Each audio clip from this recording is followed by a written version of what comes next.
our guest, Dr. Malcolm Davis, who is a senior analyst at the Australian Strategic Policy Institute, is joining us live. Thank you for being with us. Now, Russia has more lunar missions slated in the future.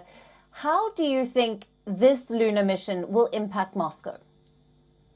Look, it's incredibly bad luck for Roscosmos. As your interviewer said, this has been an extensively delayed mission by the Russians, and for it to go horribly wrong in lunar orbit, as clearly is what has happened. It's crashed into the moon's surface. I think that the Russians will now be doing a thorough review of what happened. It's most likely either a computer error or some sort of miscommunication that led to the rockets of the descent stage firing for way too long, and as a result, they lost communications with the craft. So I think a thorough investigation will occur, but those future missions will go ahead. The question is when, at what point will they be launched?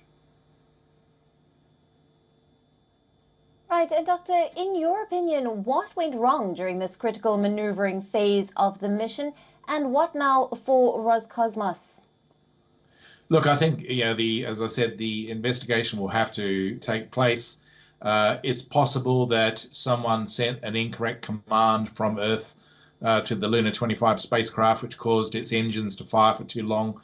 There was discussion online about too much impulse, which suggests that the rockets fired for too long, and as a result, it went into the wrong trajectory. They lost communication, so they couldn't correct it, and the craft slammed into the lunar surface at high speed.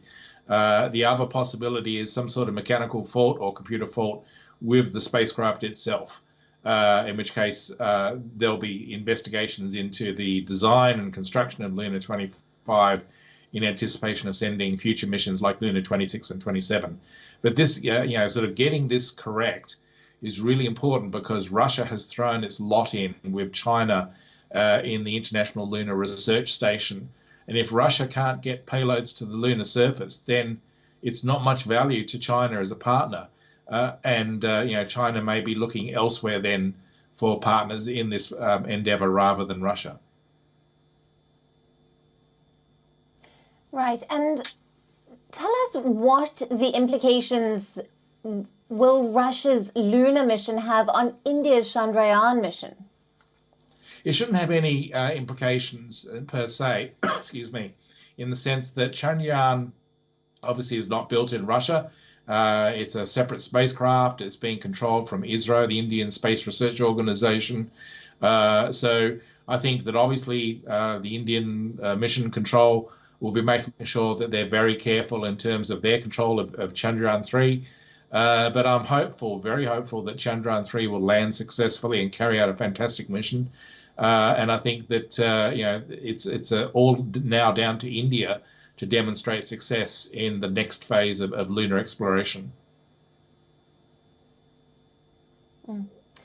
Dr. Malcolm Davis, thank you very much for being with us and your valued insights there. Thank you. WION, now available in your country. Download the app now. Get all the news on the move.